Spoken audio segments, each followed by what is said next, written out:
Can a simple 8th place reconfigure a whole season of Formula One? What did Ferrari discover in Lewis Hamilton data in Azerbaijan that caused a decision as drastic as abandoning the development of SF25? In modern Formula One, an 8th place can easily go unnoticed.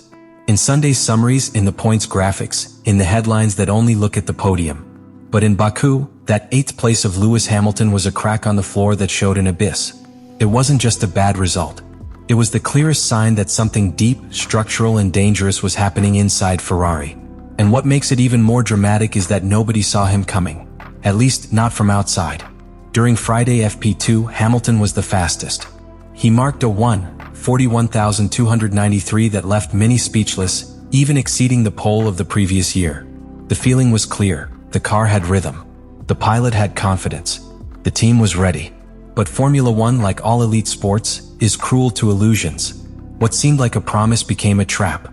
That quick turn was an anomaly, a technical mirage that hid a series of latent problems, buried under engine maps, energy management, and simulation modes. And the cruelest thing was that this good initial performance reinforced a false sense of security. Nobody in Ferrari, did not even Hamilton, anticipated that 48 hours later they would be analyzing data that would force to rethink the entire technical project of the year. The race was a disaster, but not due to piloting errors or due to bad strategic decisions. It was a hardware defeat. Of design. Of engineering. Hamilton fought throughout Sunday with a car that simply did not respond in the key areas of the layout.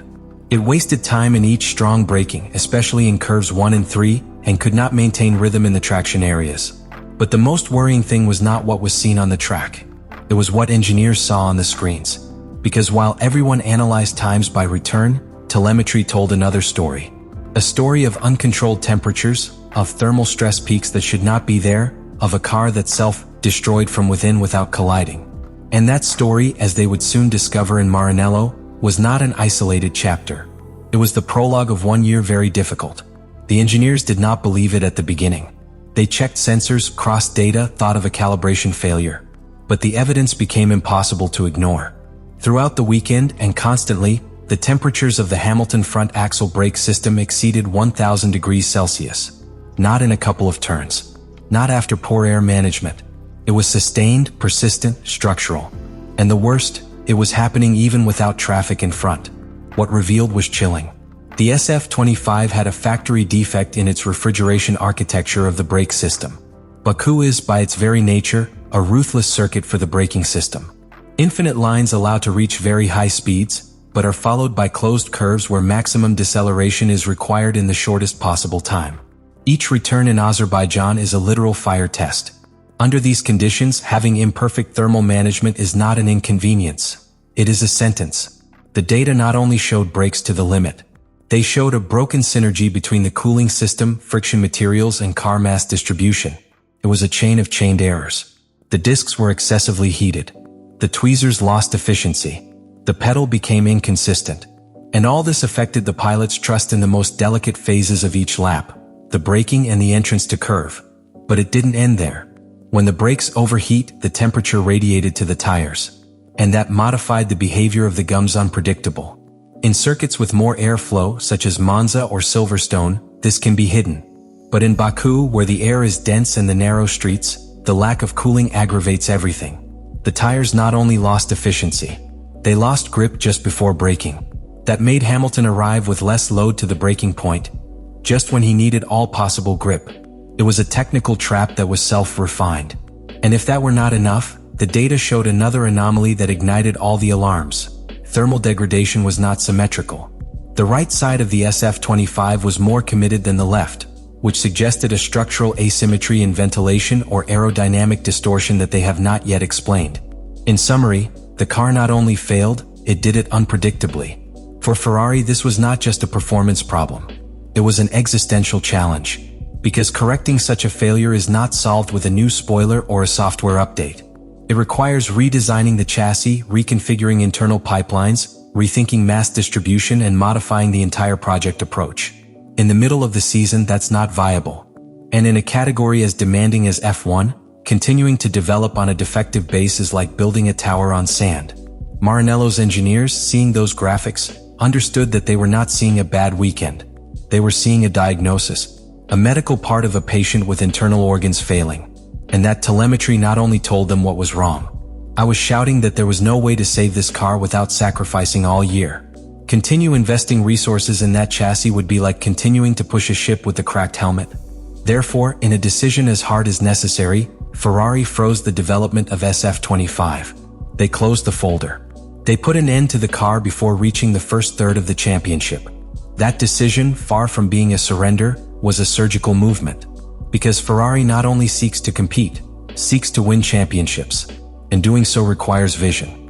What happened in Azerbaijan was the equivalent of opening a wound that everyone preferred to ignore. But when exposing it, Ferrari did what for years was criticized for not doing, prioritizing the long-term project above the immediate patch. Baku was not just a defeat. It was the spark that ignited the 2026 program. That program, until then treated as a backup, became the new central axis. With the changes of technical regulation in sight and a new generation of engines and aerodynamic structures to come, Ferrari took the lead. The SF26 will not be an evolution of the current car. It will be a total revolution. And it will be more time, more resources, and less distractions. But this decision was not only technique. It was political. It was emotional. Because it affects all levels of the organization. From the engineers who now work to counter-relish for a car that still does not roll, to the pilots who know they will not be able to fight this year. Charles Leclerc, after years of unfulfilled promises, is forced to pilot with a car that has already been evicted. And Lewis Hamilton, who arrived in Ferrari hoping to close his career with a last great victory, must cross a season where the best possible result will be anecdotal. In strategic terms, the impact of this decision is deep. The rival teams, especially McLaren and Mercedes, know that Ferrari has lowered the arms in 2025. That modifies the balance in shared development zones, in the engineers market and, of course, in the reading of Pirelli and the FIA with respect to the red car. Because when a Ferrari-caliber team decides to leave his car so early, the conversation changes throughout the paddock. However, there is something more important. For the first time in a long time, Ferrari seems to act with strategic coldness. Because in the recent history of the team, errors have not been only technical. They have been emotional. They have been visceral reactions to failure, desperate attempts to save seasons that were already lost. This year that changed. Instead of putting on a broken car, Ferrari accepted his clinical death. And in that acceptance your true resurrection may be. Because although the current car is discarded, the Ferrari-Hamilton project is just starting. And if in Maranello they are intelligent, they will use this year not to resign themselves, but to build a real symbiosis with their star pilot. A year where each session, each test, each lost GP, serves as an emotional and technical laboratory to prepare the true assault, 2026. So what this technical disaster means for Hamilton is not just frustration. It is a new page. It is a premature winter within the season. But it can also be the prelude to an unexpected spring. If you manage to keep your focus, if the team learns from its mistakes, if the SF26 is born with the same ambition that the British has demonstrated in these first races, then what today seems like a lost year could become the origin of one of the largest stories ever told in Formula One. An 8th place. A figure that is normally lost in the results sheets, which does not appear in the holders, which does not appear in the summaries of Sunday. But in Formula One, the data tells stories that the results do not reveal. And this story was brutal. What seemed a simple gray day for Lewis Hamilton in Baku ended up being the trigger for one of the most forceful strategic decisions of Ferrari's modern era. Abandoning his car in the middle of the season. This was not a fall. It was a revelation. Telemetry data not only talked about overheated brakes or cold tires. They talked about a broken structure, a badly conceived car, of a project that should not continue. And with this, we face a new chapter in the history of the Scuderia. One where hope is projected around 2026, and where the present becomes the field of evidence rather than glory. But beyond the technical plane, this episode forces us to look towards the human. What does this mean to Lewis Hamilton? How does a world champion digest the fact that his season, before really starting, is already marked by the resignation of his own team? And what tells us about the true state of Ferrari, a team that always seems to be between myth and collapse? Do you think Ferrari did the right thing to abandon the development of the SF25 so early? Is it an intelligent play or a show of weakness? And what do you think of Hamilton's role in all this? Are you wasting your last stage in Formula One? Or is it sowing something bigger for the future? I invite you to leave your analysis in the comments. We want to know your vision.